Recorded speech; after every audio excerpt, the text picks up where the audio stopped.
with the latest on Beryl. Good evening, Pat. Hey, Cheryl. So yeah, we are watching the latest with this storm as of the 7 p.m. advisory. Again, wind sustained at 70 miles per hour. And this is starting to look a little healthier, and that's obviously backed up by the numbers. We now see a stronger storm. Pressure is starting to drop. It is starting to get a little more well organized, and that was forecast to happen on approach to the southeast Texas coast. But you can see certainly a big improvement here in structure on radar. The eye is starting to form now within this storm. We've got an eye wall, so we are probably pretty close to this thing becoming a hurricane.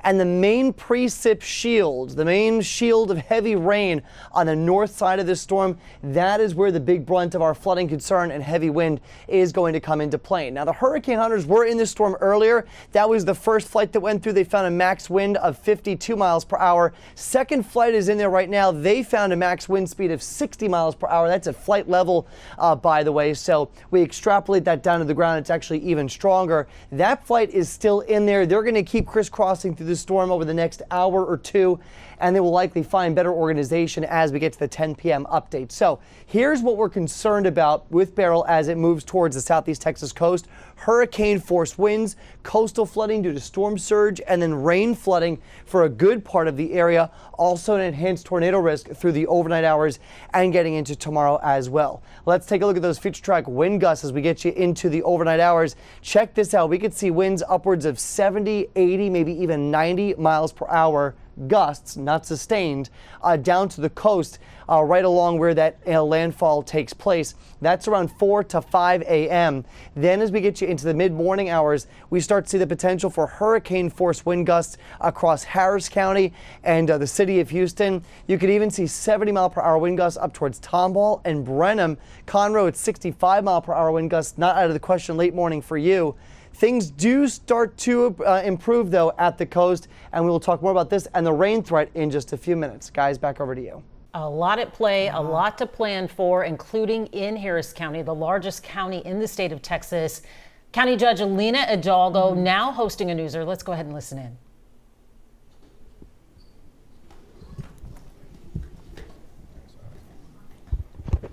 So she's getting ready, apparently stepped away from the podium just for a second. Got to make sure everything's in place there. But we're hearing from County Judge Lina Hidalgo. We understand that she had been on vacation, that she shortened that vacation, realizing the intensity of Beryl and the impacts that it could have, not just on the Texas coast, but on Houston and Harris County. Yeah, a lot of officials who had been out of town for the holiday weekend, which has been understandable. A lot of folks, families have been doing the same thing, are coming back. They want to be here, especially noticing that Beryl's track had moved a little more in the direction of the Houston area, and it's become more of an urgent situation for folks who live along the coast and also in Harris County. City officials holding a press conference earlier today urging people to stay home, do not get on the roads.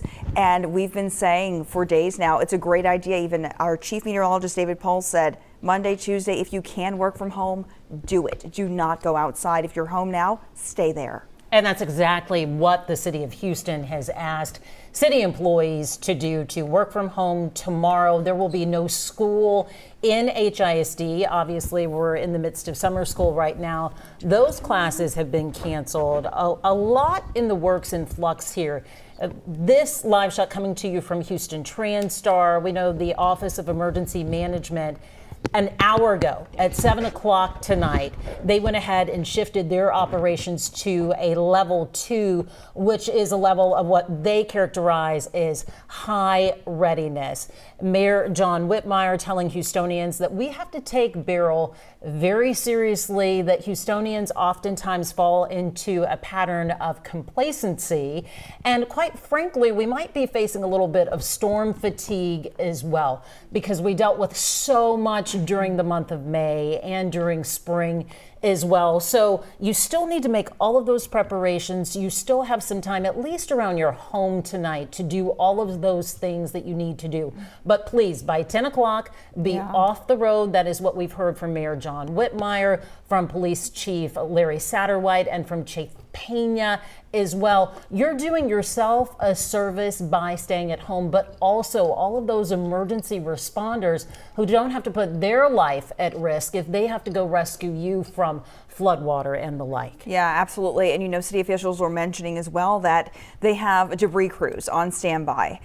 Centerpoint says they have crews, third-party contractors as well, on standby. So all of these people, once the storm passes, will have to get to locations to help other folks. So it is important that not only for your own safety while the storm passes through, but afterward that you stay put. We are waiting on Judge Lina Hidalgo to come out now and speak to us about any updates we have there from Transtar that can tell us what the latest is in the county. We've heard from city officials this evening, but before we hear from her, we're going to head out now to Matt Doherty, who has been live for us in Galveston, checking on conditions there. Matt, how's it looking at this hour?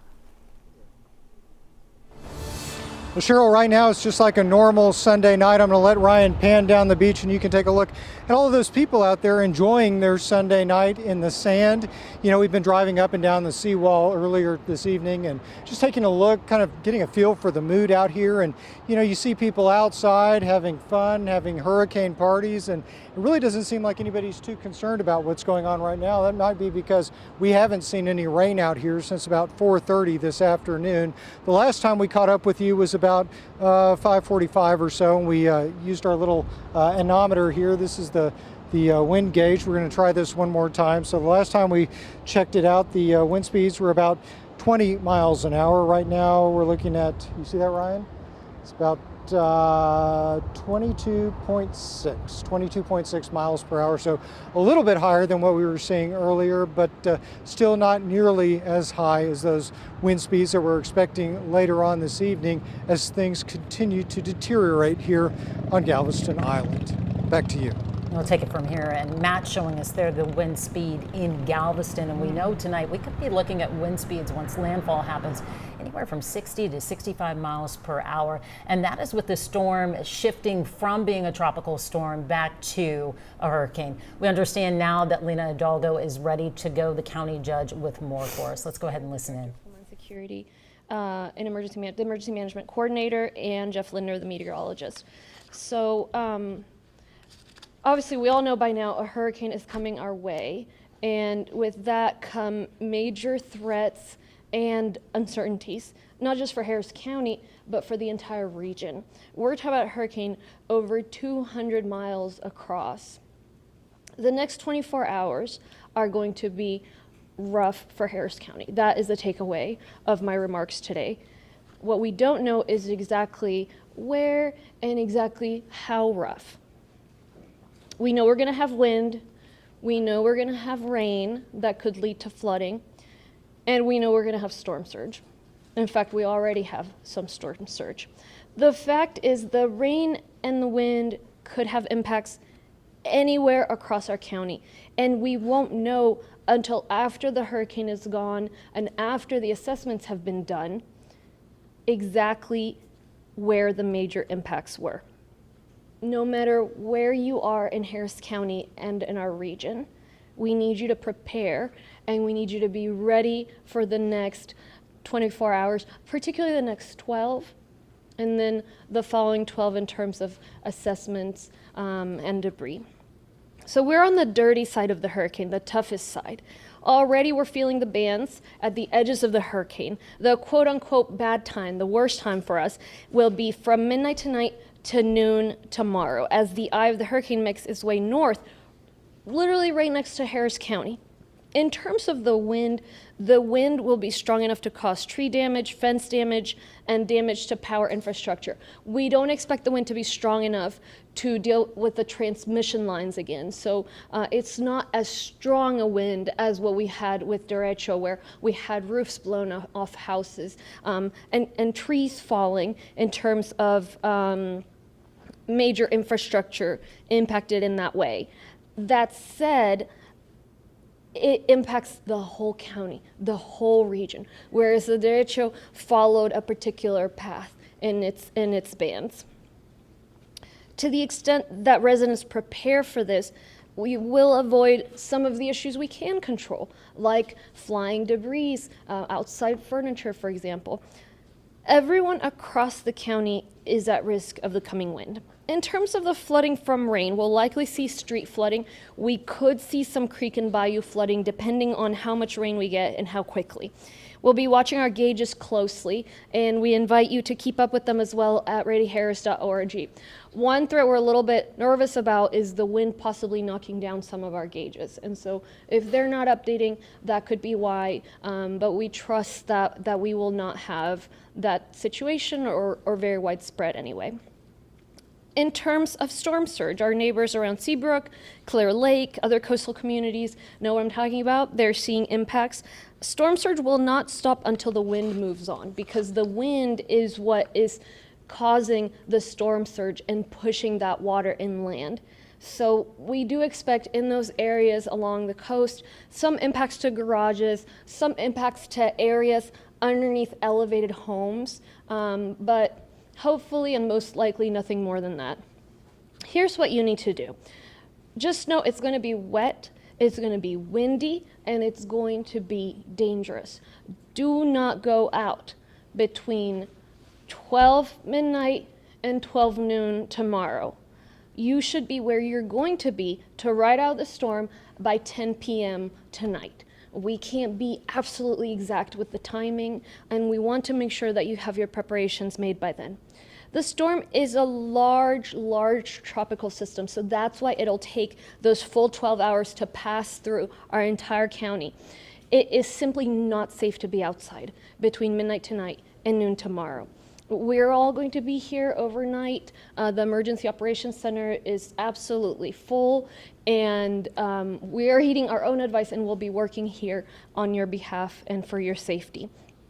If you are outside during this time, you're risking your life. And not only that, you're risking the lives of first responders. Ideally, they would go out only if somebody has a heart attack, a medical event, something that they can't control in terms of timing. We don't want people having to have first responders put themselves in danger simply because they didn't heed the advice to stay indoors while the hurricane passes. So please help us with that. Check on your neighbors. Don't create a situation where there will be that kind of an emergency if you can avoid it. And as always, don't call 911 unless you're calling about a life-threatening emergency. This is obviously not new to anybody in terms of what to do, but you have a couple hours here to do your final preparations, cleaning up your yard, making sure debris is put away, anything that could fly off, securing furniture outdoors, making sure you have what you need to get through the next 12 hours, and possibly longer than that if we see power outages. The threat on the 12 hours is going to be the major threat, but after that, as we move into initial recovery, will also be tough. During the wind, because it's not going to be as strong as the derecho, you just need to stay inside. We don't need people to hunker down in safe areas within the building, but just be inside.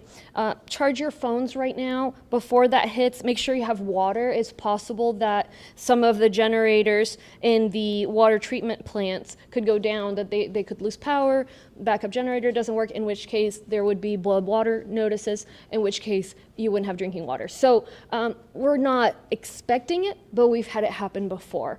Fill the tubs, as I said, charge the phones, fuel the cars in case you lose power. And so just be prepared for the worst and the various contingencies.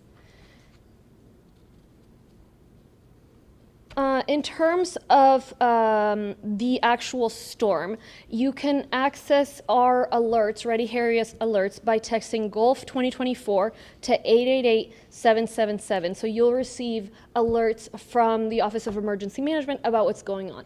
The best thing you can do is watch the news, stay tuned to the news, to sources of information, and just decide that by 10 p.m. tonight, you're going to be in a safe place that you're not going to leave. It's ultimately your responsibility to take care of yourself and to take care of your family. Last time we had a hurricane was Hurricane Nicholas in 2021, and it was a much weaker storm than what we expect Beryl to be. So by definition, a hurricane is dangerous, and no two hurricanes are alike. So I, for one, have been through Ike. Obviously, so many people were here through Harvey, there was Nicholas, some folks might remember Allison.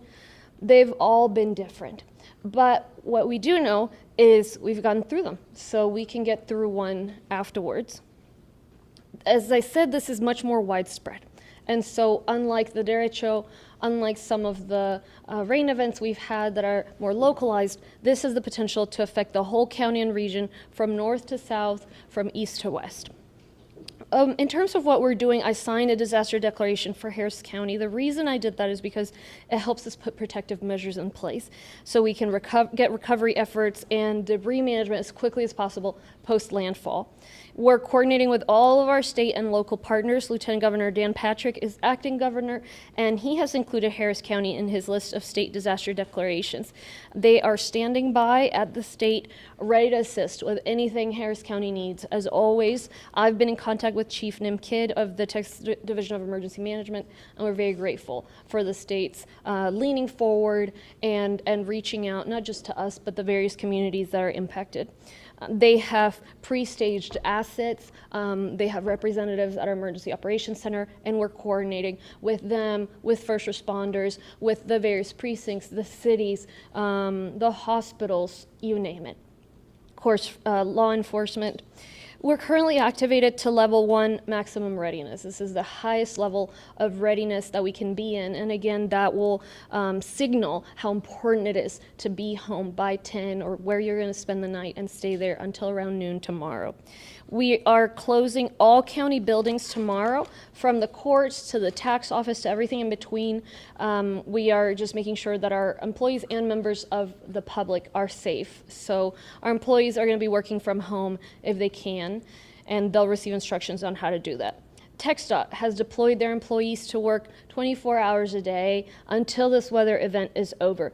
In shifts, obviously, they're ready to assist in whatever is needed, and they've always been wonderful partners. Since we're expecting widespread power outages, potentially, CenterPoint, of course, is also monitoring the storm.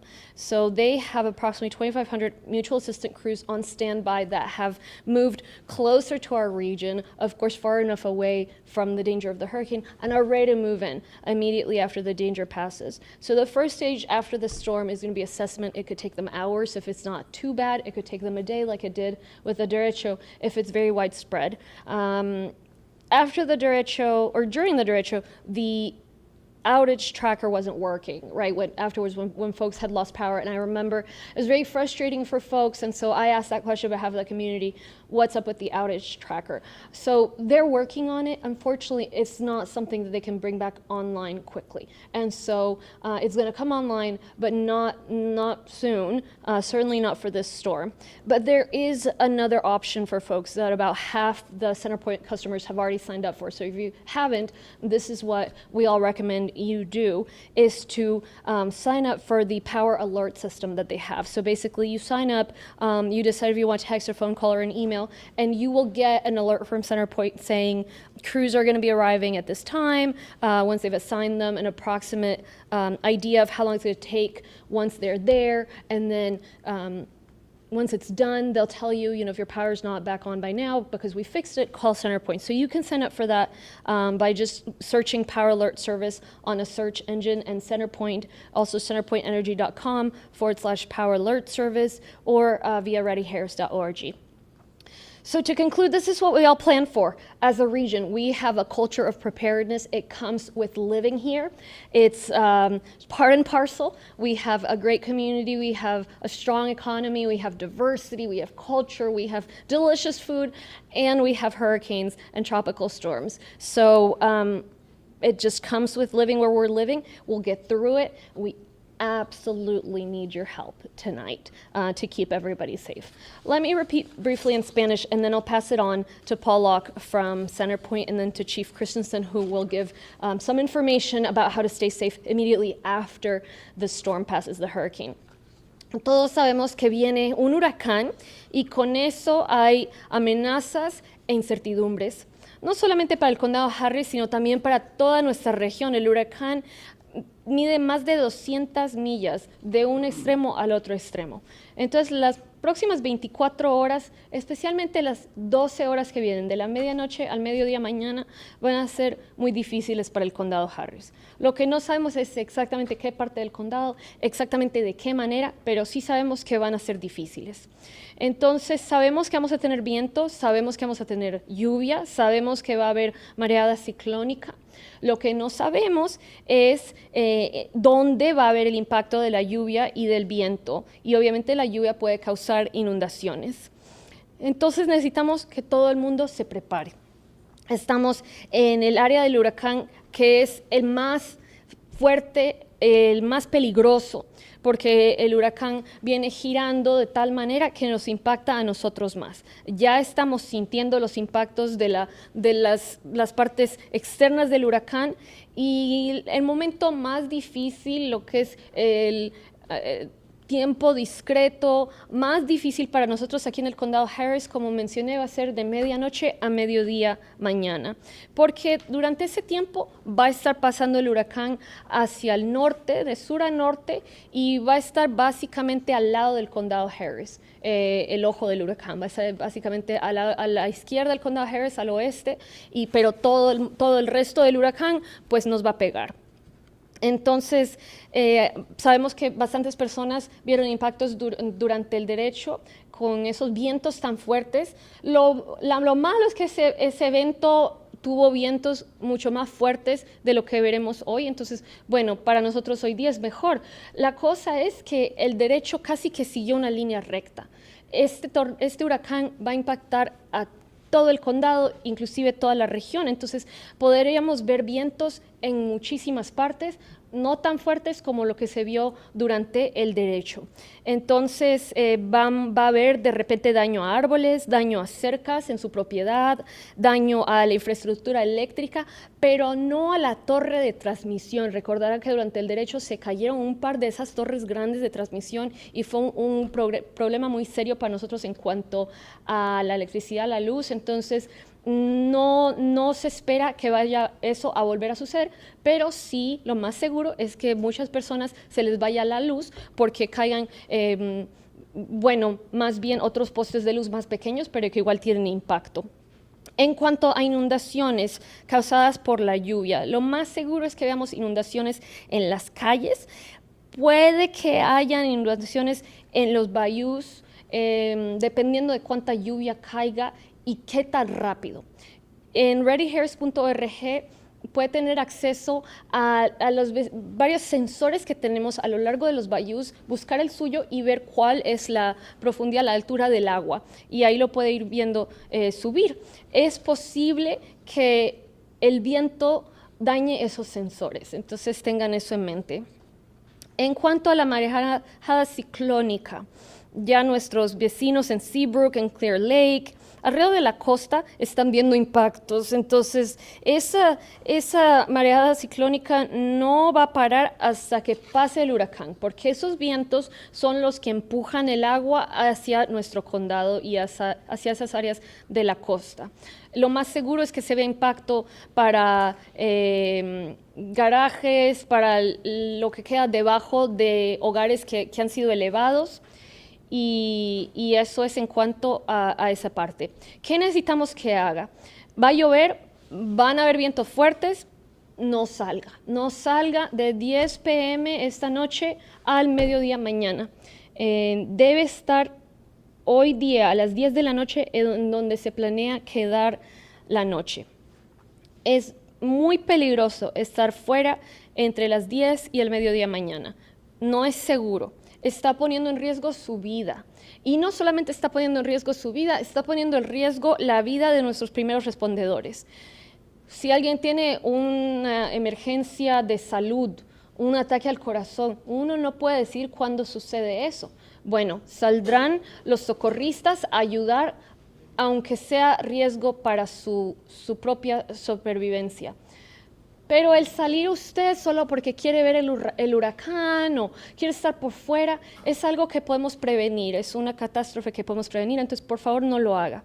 Obviamente tiene un par de horas de aquí a las 10, una horita y media para finalizar preparaciones, limpiar las yardas, asegurar cualquier escombro, meterlo a la casa para que no se vuele, cargar los celulares, ponerle gasolina al carro por si se va la luz, tener agua. Igual es posible que se vaya el agua si es que algunas de las plantas de tratamiento de agua pierden electricidad. Es posible que no haya agua en cuanto a que no sea seguro tomar el agua, que ya no sea potable. Fundamentalmente es responsabilidad de todos cuidarse a usted y cuidar a su familia.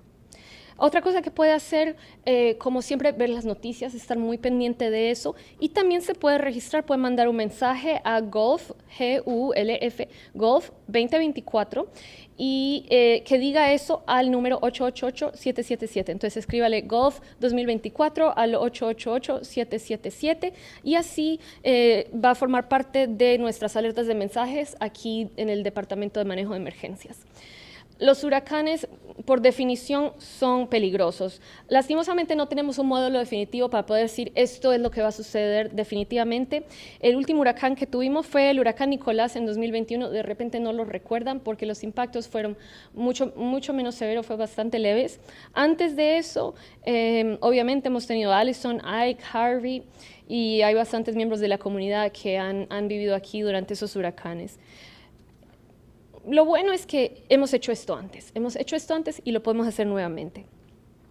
¿Qué estamos haciendo aquí en la Oficina de Manejo de Emergencias? Está llena, allá arriba está todo el mundo, desde los socorristas hasta representantes de la ciudad, de los precintos, la Cruz Roja, policía, el Estado, todos. Vamos a estar trabajando toda la noche, toda mañana, para protegerlos a ustedes, para estar listos para responder y para hacer todo lo posible.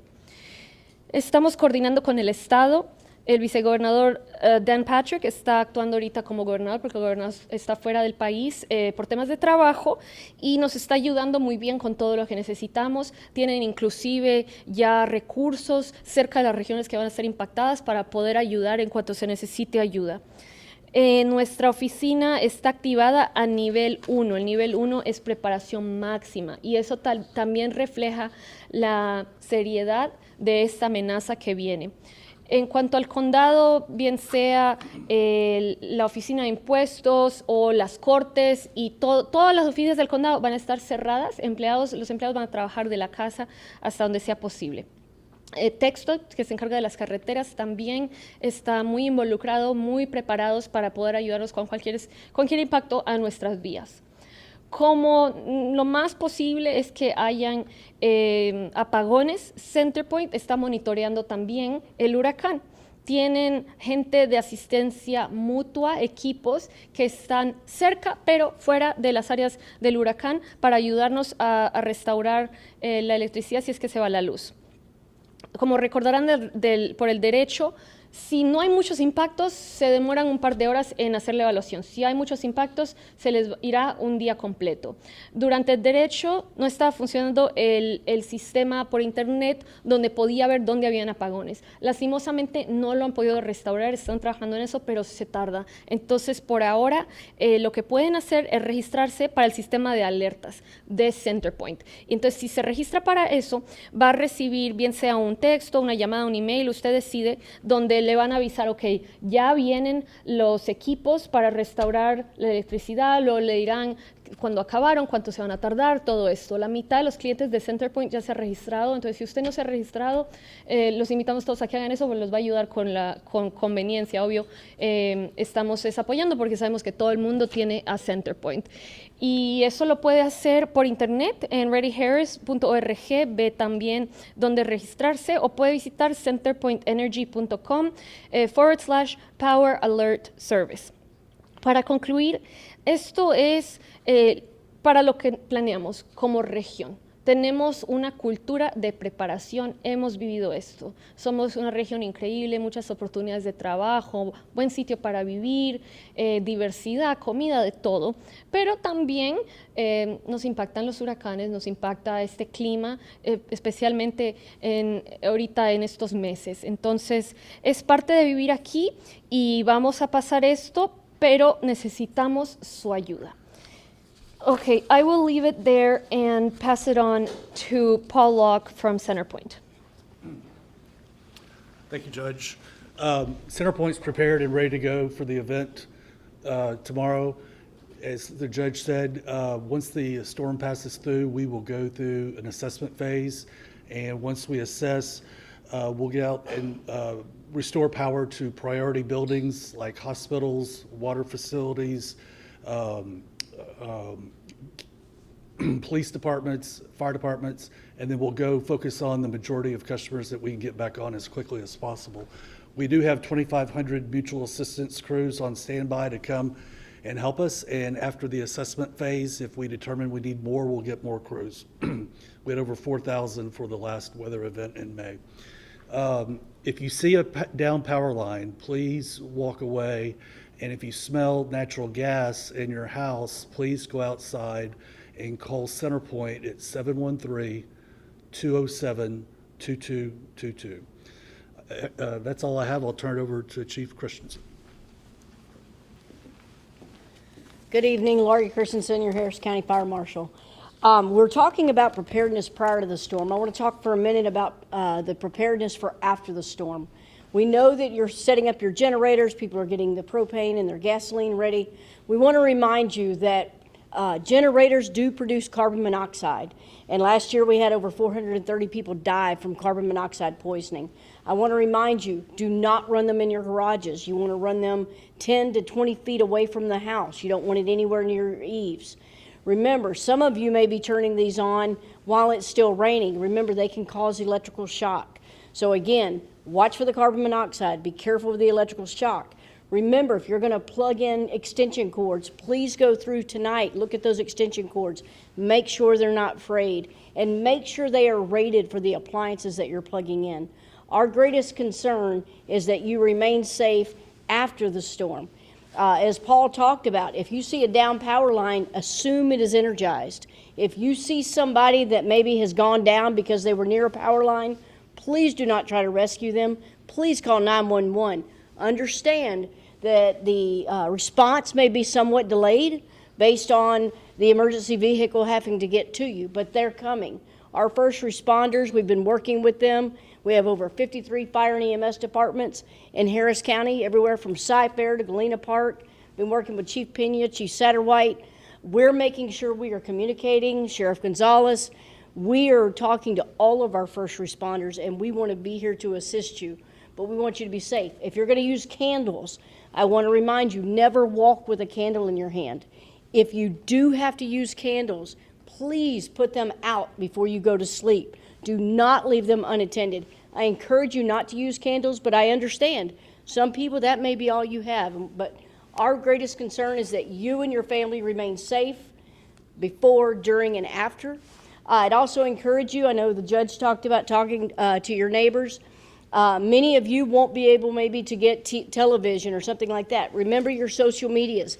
Get hooked up with your neighbors. I know my family's already started a little chat group of who's staying, checking on each other. If you hear generators running with your next door neighbors or some of the neighbors, please check on them because we got to help each other. Let's make sure that that generator's far enough away.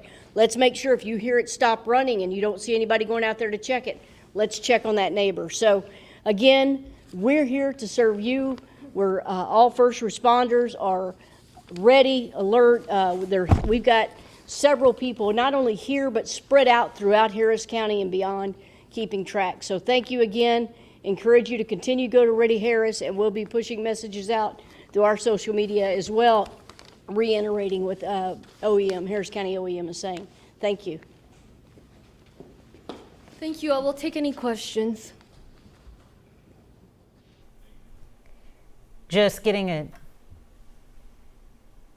Just getting a detailed update from Harris County. Harris County Judge Lina Hidalgo wants you to know no matter where you are in the county, they need you to prepare. Winds are of the greatest concern, not as strong as the derecho, she says, but will likely impact the entire county. That is regardless of where you are. You need to expect wet and windy conditions. The judge has also activated a disaster declaration ahead of the storm to ensure a speedy storm cleanup if needed. And that's what people want to hear. The judge is also encouraging folks to handle issues that can be controlled. Those are things like flying debris, secure your items in place if you have not done it already. Get out there and do it. Do not go out between 12 midnight and noon. Bottom line, be where you need to ride out the storm by 10 o'clock tonight. As for power, CenterPoint says it's ready. It will go into an assessment phase once the storm is through and restore power to priority buildings such as hospitals. Right, hospitals, police, and fire departments. Then they will follow with the majority of private residents. And CenterPoint has 2,500 mutual assistant crews in place on the ready for after the storm. Thank you so much for watching. Please stay out there, be safe, and be informed. And you can look for updates online throughout the night. Also have an extended hour-long version of our 10 o'clock newscast coming up tonight. And a quick reminder to go ahead, scan the QR code on your screen to also receive up-to-the-minute information both online, on KHOU.com, and with the KHOU 11 app. We'll see you back here in a bit.